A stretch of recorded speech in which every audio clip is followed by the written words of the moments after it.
Sub-Saharan Africa was a completely different place than it is today.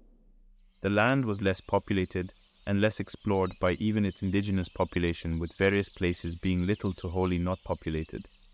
Although much of this history remains shrouded in mystery, it's difficult to pinpoint exactly when the San people developed as a distinct cultural group, but they were the first group of people in southern Africa, and there is still much that we can learn about the early inhabitants of this region.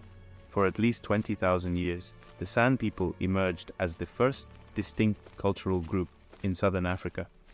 For millennia, they lived as hunter-gatherers.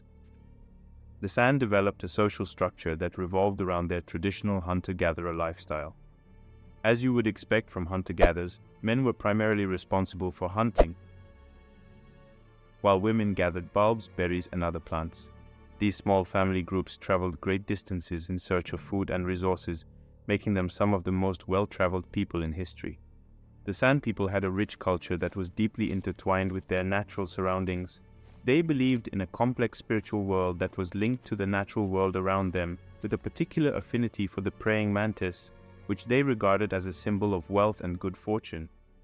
They also created intricate rock art that depicted their beliefs, including shamanistic trance dances and the animals they hunted. The San lived isolated in southern Africa for a long period of time before the arrival of the Khoikhoi.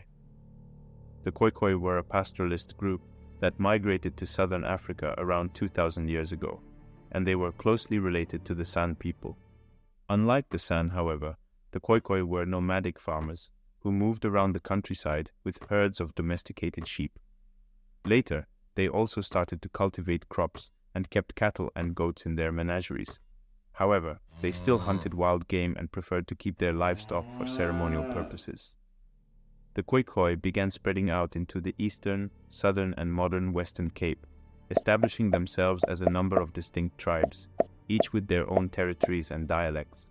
They lived in larger communities compared to the San, with a more centralized kind of society. These political units were organized around a hierarchical system based on chieftains, headmen, and family clans. Even though their chiefs had limited powers, their duties usually involved preventing disputes from breaking out and solving those that broke out. The Khoikhoi were known for their distinctive click sound languages, which were similar to those of the San people.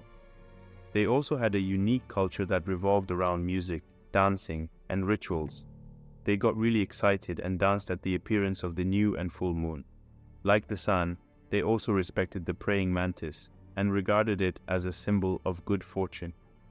The San and the Khoikhoi would sometimes get into confrontations with each. "You can't hunt these, those are mine." "What do you mean yours? They don't belong to anybody. They are for everyone." Okay, technically they weren't communists.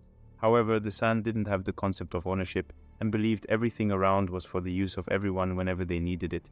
And this brought them into conflict with the Khoikhoi as they had some degree of ownership.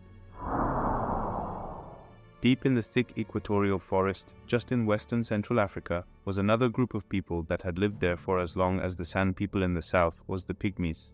The Pygmies, distinctively known for their height, were hunter-gatherers of the Central African rainforest. They did not practice agriculture or animal raising, and just like their fellow African counterparts, they were highly spiritual. Now, just up north in West Africa, in what will later be known as Cameroon, there was a diverse group of people known as the Bantu. The Bantus occupied the land and formed a highly centralized society that was organized into families, clans, villages, and chiefdoms. The family was the basic unit of their society, and several families formed a family household. Several households combined to form a clan, and a number of clans formed villages. Several villages combined to form chiefdoms. The Bantus had a division of labor where men hunted, fished, herded livestock, and worked alongside their wives in the fields when they not hunting.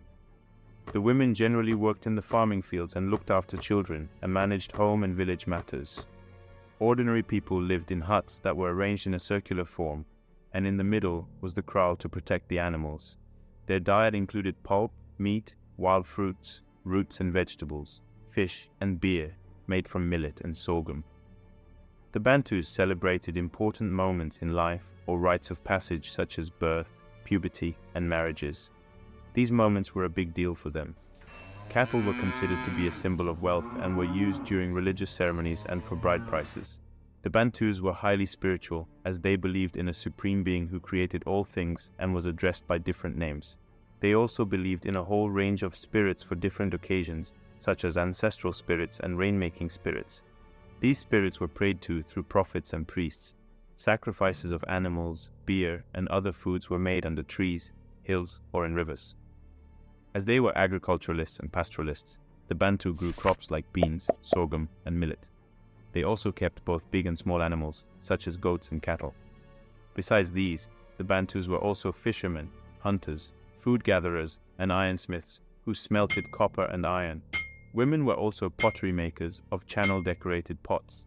This way of life allowed them to develop an economic system where they began to trade with each other using the barter system.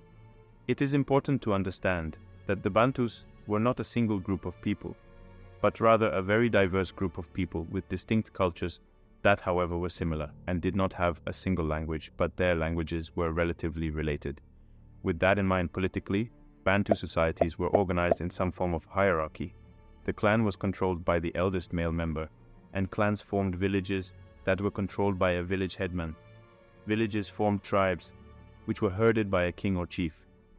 Chiefs or kings were considered to be semi-divine, and because of this, they had a lot of authority. They also acted as priests in important ceremonies. However, due to a number of factors, the Bantus began a mass migration south. It is important to note that this wasn't a mass single-moment exodus, but rather an organic migration that took a long time and the people moved to different areas. The land became overcrowded and farming became a problem. Grazing space for animals became a competition, and people that the chiefs favored got land over others. This further made the situation uneasy, and inter-clan disputes began to happen over land and farming space. Tributes to the chiefs became overly expensive, and groups began to seek other alternatives. So during this period, waves of groups began to move. As they moved in waves, groups took different directions across Central and Southern Africa. As a result, they ended up meeting with other groups. For example, others met with the Pygmies in the Congo Basin and had admixed with the population, and those that went to the Far East met with the Afro-Asiatic speaking population and also had an admixture. As they moved more and more south, they established even more centralized kingdoms throughout Central and Southern Africa.